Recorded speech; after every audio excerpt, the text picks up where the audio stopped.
নমস্কার বন্ধুরা, আমার আজকের রেসিপি হলো সাউথ ইন্ডিয়ান রেসিপি উন্নিয়াপ্পম রেসিপি। উন্নিয়াপ্পমটা আমি কিভাবে বানাবো সেটা শেয়ার করব আপনাদের সঙ্গে। আমার সম্পূর্ণ ভিডিওটা দেখবেন বন্ধুরা, তাহলে বুঝতে পারবেন কিভাবে বানিয়ে নেওয়া যায়। একদম দবদবে সাদা উন্নিয়াপ্পমটা কিভাবে বানাবো সেটাই শেয়ার করব আপনাদের সঙ্গে। আর সাউথ ইন্ডিয়ান রেসিপি কিন্তু খেতে আমরা কম বেশি সবাই খুব ভালোবাসি। তাহলে চলুন দেখে নেওয়া যাক আমার আজকের সাউথ ইন্ডিয়ান রেসিপিটা। উন্নিয়াপ্পম বানানোর জন্য প্রথমে আমি দেখুন 250 গ্রাম চাল নিয়েছি। এখানে আমরা যে চালটা দিয়ে ভাত খাই সেই চালটাই নিয়েছি। এখন চালটাকে খুব ভালো করে আমি 5 থেকে 6 বার জল বদলে বদলে ধুয়ে নেব। দেখুন চালটাকে খুব ভালো করে আমি জল দিয়ে ধুয়ে নিয়েছি। এখন চালটাকে আমি 3 থেকে 4 ঘন্টার মতো ভিজিয়ে রেখে দেব। দেখুন 3-4 ঘন্টা পরে ফিরে এসেছি। চালটা কিন্তু আমার নরম হয়ে গেছে অনেকটা। এখন আমি চালটাকে খুব ভালো করে পেস্ট করে নেব। নিয়েছি একটা মিক্সচার জার। এখন আমি জারের মধ্যে দিয়ে দেব কিছুটা চাউল। মিক্সচার জারটা কিন্তু ভরে দেব না, অল্প অল্প করে দিয়ে দেব। দেখুন অল্প করে চাল দিয়ে দিয়েছি। এখন আমি দিয়ে দেব কিছুটা জল।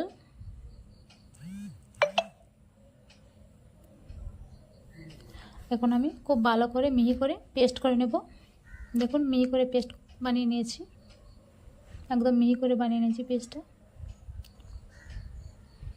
একটা বাটির মধ্যে এখন ঢেলে নেব পেস্টটাকে।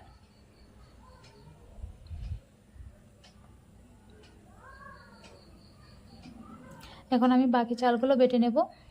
তার জন্য বাকি চালগুলোও দিয়ে দিচ্ছি জারের মধ্যে।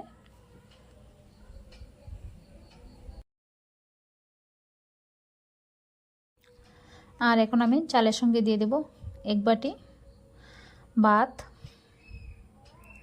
এখানে আপনারা কিন্তু ভাতের পরিবর্তে চিড়াও দিতে পারেন। চিড়াটাকে ভালো করে জল দিয়ে ধুয়ে নরম করে তারপরে দিয়ে দিতে পারেন।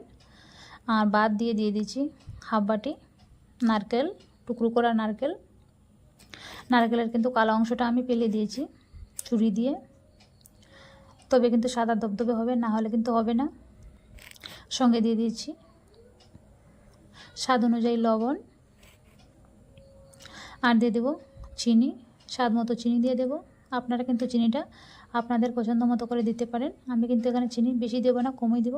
আমি 4 চামচ চিনি দিয়েছি। আর দিয়ে দেব 1/2 চামচের মতো ড্রাই ইস্ট। ইস্টটা কিন্তু অবশ্যই দিতে হবে, তাহলে কিন্তু সফট হবে, একদম তুলার মতো সফট হবে। আর দিয়ে দিচ্ছি পরিমাণ মতো জল। এখন আমি খুব ভালো করে মিহি করে পেস্ট করে নেব। দেখুন খুব ভালো করে পেস্ট করে নিচ্ছি।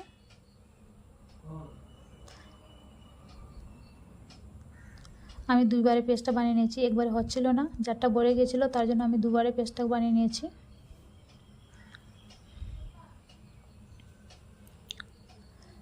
এখন পেস্টটাকে খুব ভালো করে আমি একটা চামচের সাহায্যে ভালো করে মিশিয়ে নেব। ভালো করে কিন্তু ফেটিয়ে নিতে হবে। যত ভালো ফেটানো হবে তত কিন্তু সফট হবে উন্নিয়াপ্পমটা।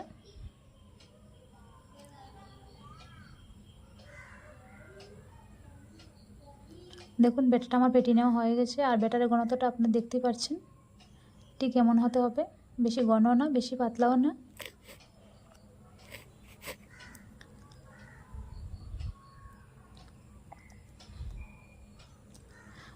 ব্যাটারটা কিন্তু আমি 10 মিনিটের মতন রেস্টে রেখে দিয়েছিলাম।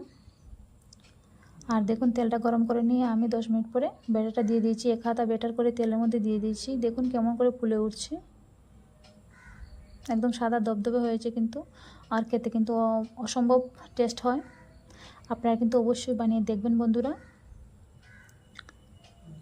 এইভাবে আমি সবগুলো আপ্পম বানিয়ে নিয়েছি, উন্নিয়াপ্পম সবগুলো বানিয়ে নিয়েছি।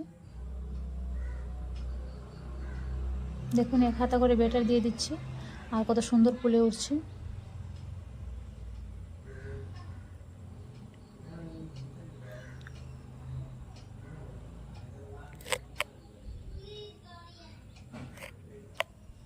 আমার আজকের রেসিপি কেমন হয়েছে জানাবেন বন্ধুরা।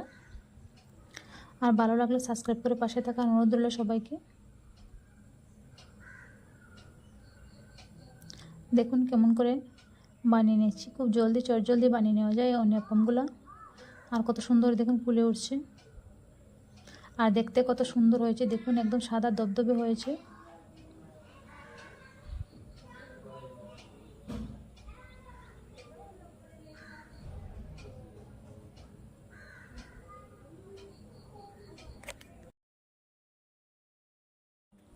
তাহলে আজকের মতো বিদায় নিচ্ছি, দেখা হবে অন্য কোনো রেসিপির সাথে। ভালো থাকবেন, সুস্থ থাকবেন, ধন্যবাদ।